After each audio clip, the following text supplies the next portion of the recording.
Hello students, what is going on? My name is Abdullah Momin from On Target Classes and welcome back to another video. And in this video, we are going to learn about modes of vibration produced in a string, and we are going to start right now.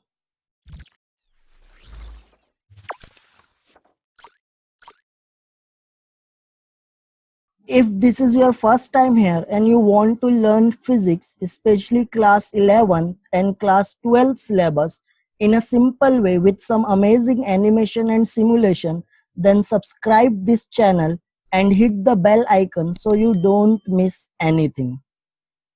Now in this video, first we will see the velocity of transverse wave, then we will derive the equation of frequency of first mode of vibration, second mode of vibration, and third mode of vibration of a stretch string one by one. So the very first thing which we are going to learn is the velocity of transverse wave. So consider a string of length small l stretched between a two rigid supports. If it is made to vibrate by plucking or by using a tuning fork, a transverse wave can be produced along the string. And if it is a crust which reaches to the rigid support or rigid end, it will reflected back as a trough. And if it is a trough which is reaches to the rigid end, it will reflected back as a trough. And this conversion of crust into trough and trough into crust is so rapid that you will see this string as a single loop. Now we are going to see the animation of first three mode of vibration of string. So diagram A is the first mode of vibration of a string in which this crust reaches to the rigid end and it will get converted into trough, and this trough reaches to the rigid end and it will converted into crust, and this crust and trough will produce alternately and the string will vibrate like this. String diagram B indicating the second mode of vibration of stretch string, and this string is tied at these two rigid ends, and diagram C indicating the third mode of vibration in a stretch string. So first we are going to see when a wave travels in this string, what will be the velocity of a wave. So the velocity of the transverse wave is given by V is equal to square root of T by M, where V is the velocity of transverse wave and T is the tension in the string. Because this is a stretch string which is tied between the two rigid support, that's why there should be a tension in the string, and this tension is denoted by capital T, and where small m is the linear density, or we can say that mass per unit length of the string. Now we are going to see the first mode of vibration of a stretch string, or it is also called as fundamental mode of vibration. So when a string vibrates in first mode of vibration, there is a single loop produced in it, and since these two ends of the strings are tied in a rigid support, so this end will not move and the displacement of these two ends will be minimum. So we will call them as node. So node produces at the two rigid end of this string and in the middle of this string we will get the maximum displacement, and the point of maximum displacement is called as antinode. And if you want to learn about node and antinode in detail, just watch the video about stationary wave. Now suppose this is small l is the length of the string.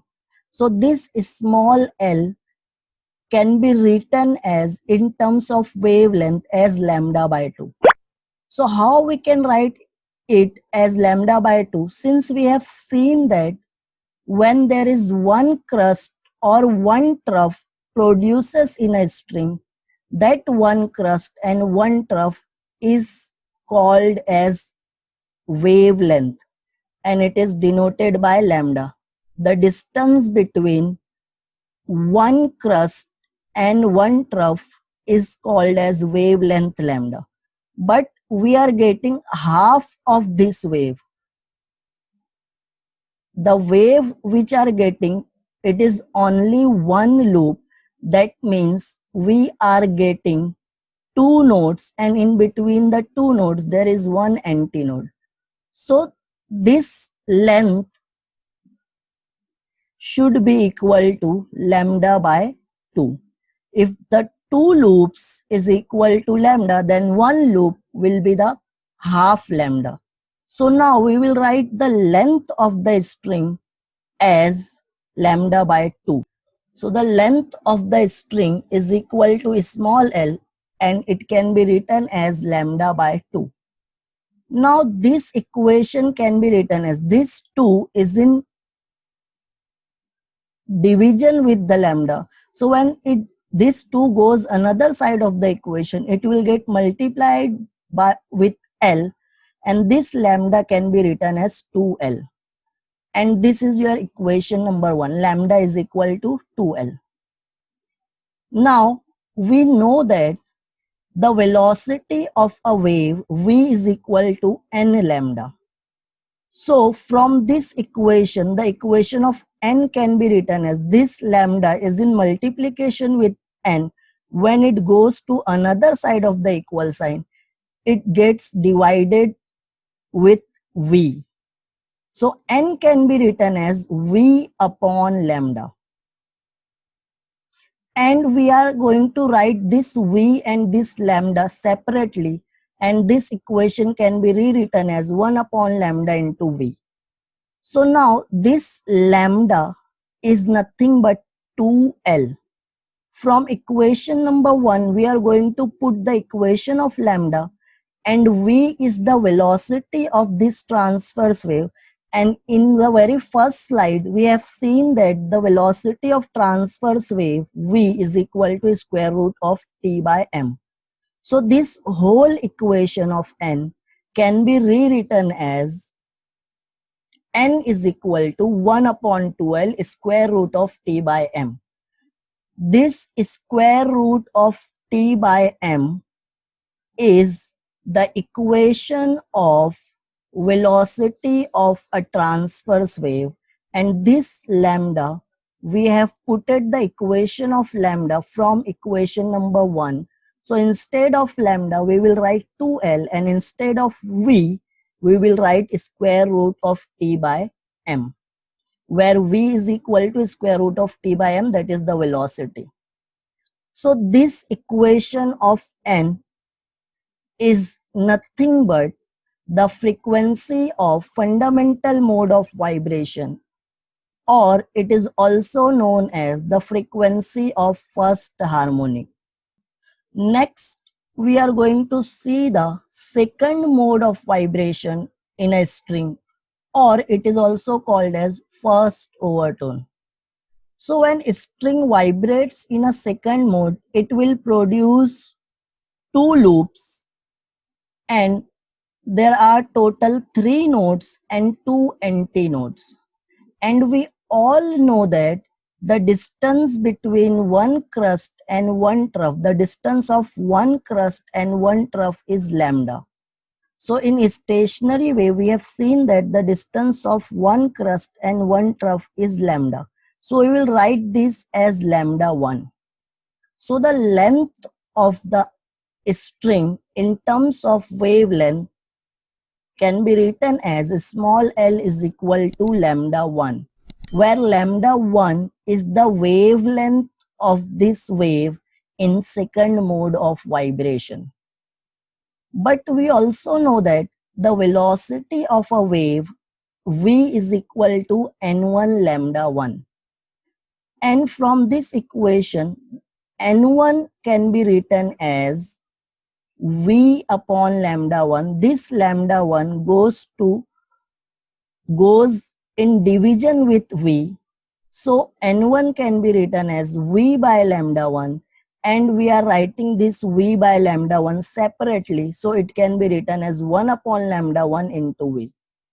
Now from equation number 2, lambda 1 can be written as small l, and we have the equation of v, that is the velocity of transverse wave, as root t by m. So we are going to put lambda 1 from equation number 2, and we are going to put the equation of v.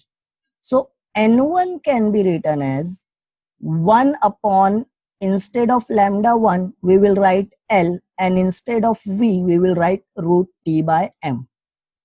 But we need 2 in the denominator. We have to rearrange this equation. So we will multiply this equation by 2, and we will divide this equation by 2. Because this term is nothing but the fundamental frequency of vibration, and it is denoted by n. So now n1 can be written as 2n.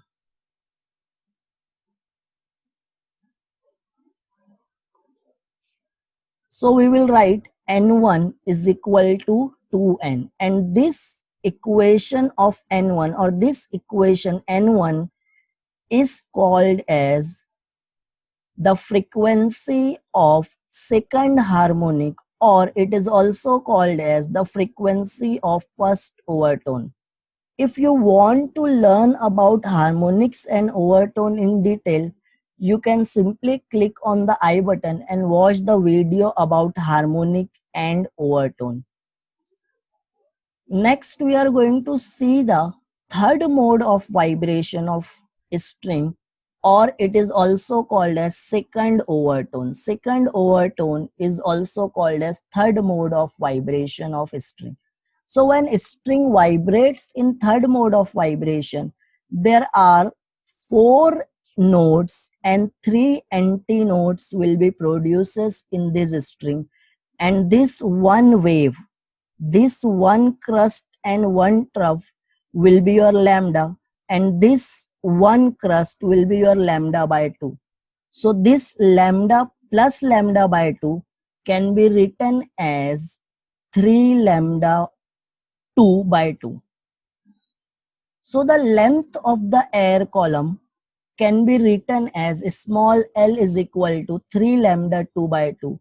And when these 3 by 2 goes another side of the equal sign with small l, it can be written as lambda 2 is equal to 2l by 3. This is your equation number 3.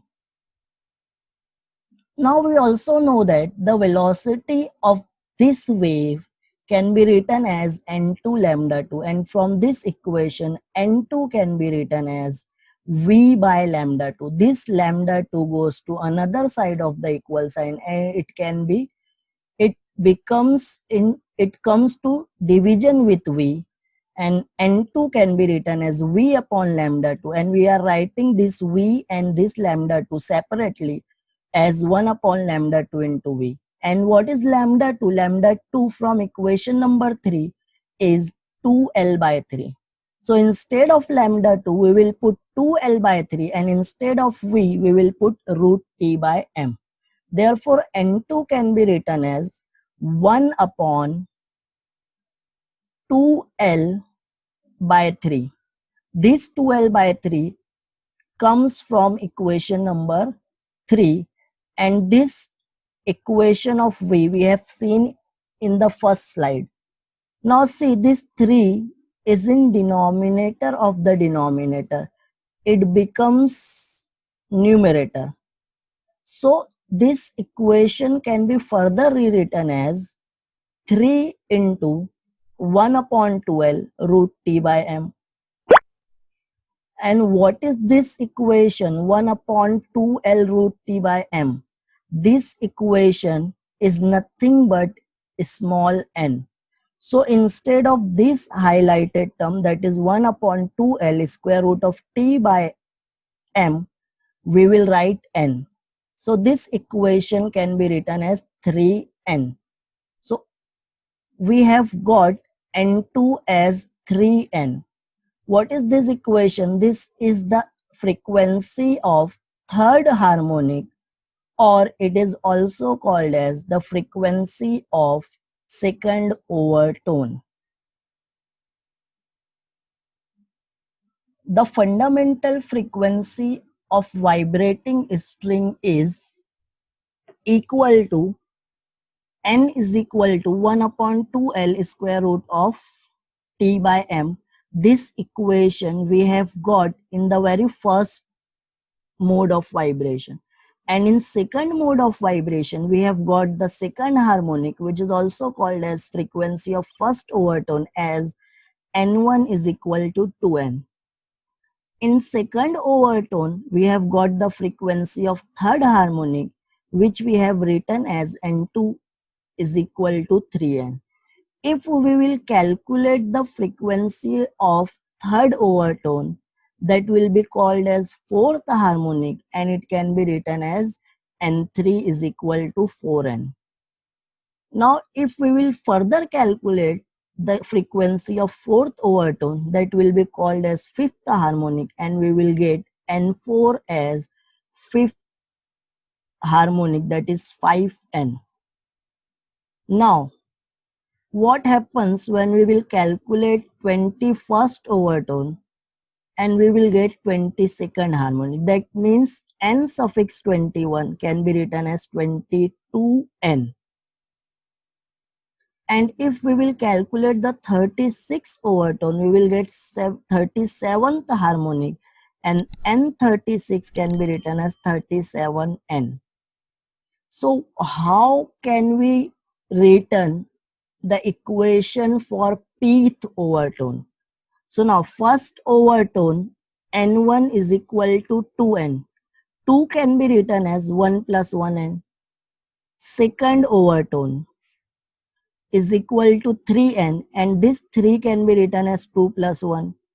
Third overtone is equal to 4n, and this 4 can be written as 3 plus 1.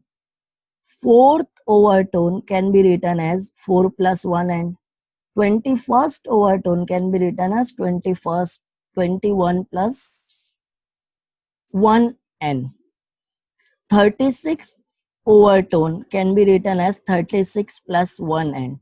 So pth overtone np can be written as p plus 1n. So in general, for the pth overtone, we will get the frequency np as np is equal to p plus 1n. So what will be our conclusion here? So what we have got: second harmonic, fourth harmonic, 22 harmonic. These are the even harmonic which we are getting. And we are also getting third harmonic, fifth harmonic, and 37th harmonic. These are the odds harmonic.